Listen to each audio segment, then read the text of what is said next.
नमस्कार दोस्तों। भारतीय संस्कृति और पुराणों में भगवान परशुराम का अद्वितीय व्यक्तित्व है।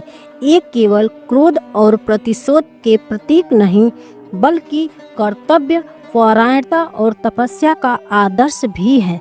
आइए इस वीडियो में हम उनके जीवन की गहराइयों में उतरते हैं और उनके चरित्र को बेहतर तरीके से समझते हैं।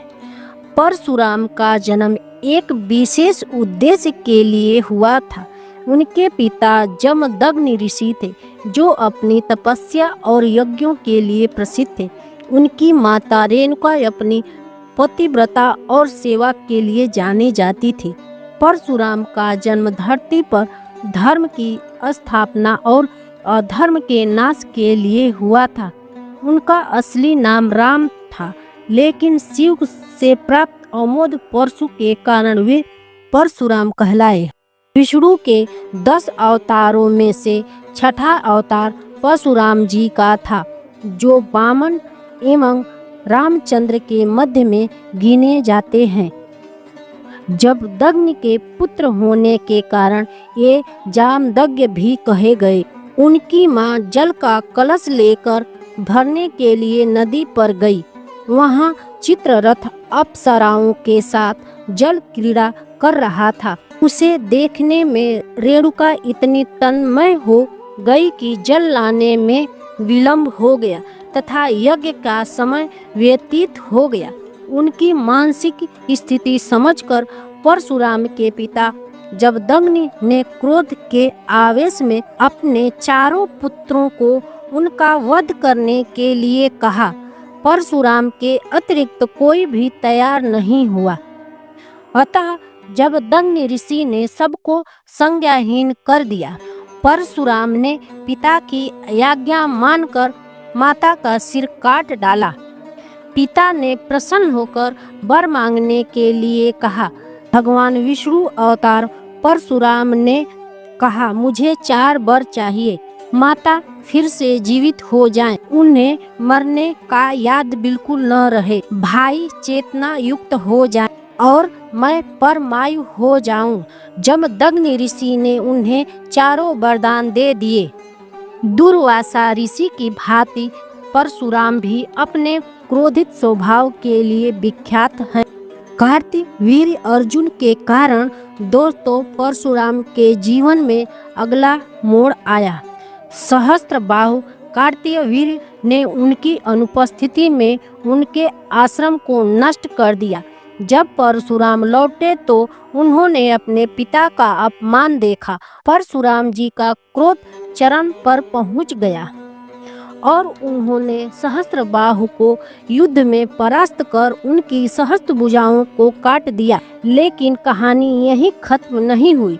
कार्तवीर्य के पुत्रों ने प्रतिशोध की भावना से जमदग्नि ऋषि का वध कर दिया। पिता की मृत्यु ने परशुराम को अत्यधिक क्रोधित कर दिया और उन्होंने 21 बार पृथ्वी को क्षत्रियों से विहीन कर दिया। हर बार हताहत क्षत्रियों की पत्नियां जीवित रही और नई पीढ़ी को जन्म दिया और 5 झीलों को रक्त से भर दिया। अंत में पितरों की आकाशवाणी सुनकर उन्होंने क्षत्रियों से युद्ध करना छोड़ तपस्या की ओर ध्यान लगाया। परशुराम जी रामावतार में रामचंद्र द्वारा शिव धनुष को तोड़ने पर वे क्रुद्ध हो गए। इन्होंने परीक्षा के लिए उनका धनुष रामचंद्र को दिया। जब राम ने धनुष तोड़ दिया तो परशुराम समझ गए कि रामचंद्र विष्णु जी के अवतार हैं। इसलिए उनकी वंदना करके वे तपस्या के लिए चले गए। परशुराम जी के जीवन से जुड़ी रोचक बातें। परशुराम जी के गुरु स्वयं भगवान शिव हैं। वहीं विश्वामित्र और ऋषि चिक को भी इनका गुरु माना जाता है। भीष्म, द्रोण और कर्ण परशुराम जी के शिष्य थे।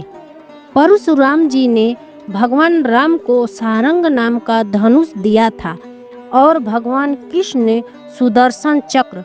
धर्म की स्थापना के लिए उन्होंने भगवान राम और कृष्ण की सहायता की थी। एक बार परशुराम जी जब भगवान शिव के दर्शनों के लिए जा रहे थे तो गणेश जी ने उन्हें रोक दिया। क्रोध में आकर परशुराम जी ने अपना फरूस से गणेश जी पर वार कर दिया।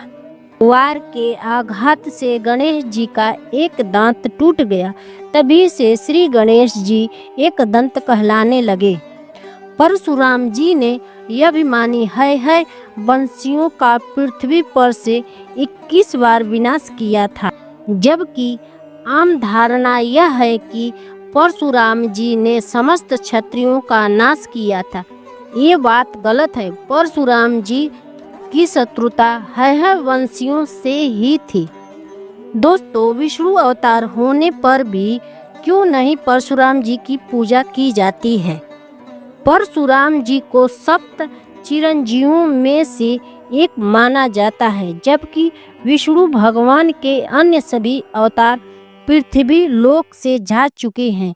इसलिए भगवान परशुराम जी की पूजा नहीं बल्कि उनका आवाहन किया जाता है। इसके साथ ही परशुराम जी भगवान विष्णु के उग्र अवतार माने जाते हैं, जिनकी पूजा करने से अत्यधिक ऊर्जा आपको प्राप्त होती है। एक सामान्य प्राणी अधिक ऊर्जा को नियंत्रित नहीं कर सकता, इसलिए भी इनकी आराधना ज़्यादा लोगों के द्वारा नहीं की जाती। हालांकि योग ध्यान के सिद्ध व्यक्ति आज भी परशुराम जी का आवाहन करते हैं। परशुराम जी की स्तुति और आवाहन करने से व्यक्ति के पराक्रम और साहस में वृद्धि होती है और परलौकिक ज्ञान भक्त को प्राप्त होता है। सहसा की कार्य करने वाले लोगों के लिए परशुराम जी की आराधना करना अत्यंत शुभ फलदायी साबित हो सकता है।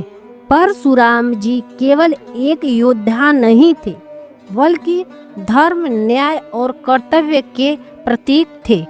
उनका जीवन हमें सिखाता है कि क्रोध केवल तब तक उचित है जब तक वह अधर्म के नाश के लिए हो और हर परिस्थिति में कर्तव्य सबसे ऊपर है। भगवान परशुराम जी का जीवन हमें अपनी शक्तियों और गुणों का सही इस्तेमाल कराना सिखाती है। उनकी कहानी आज भी प्रशंसनीय है। अगर आपको यह वीडियो जानकारी पूर्वक लगा हो तो इसे लाइक करें, शेयर करें और चैनल को सब्सक्राइब करें। धन्यवाद। जय परशुराम जी।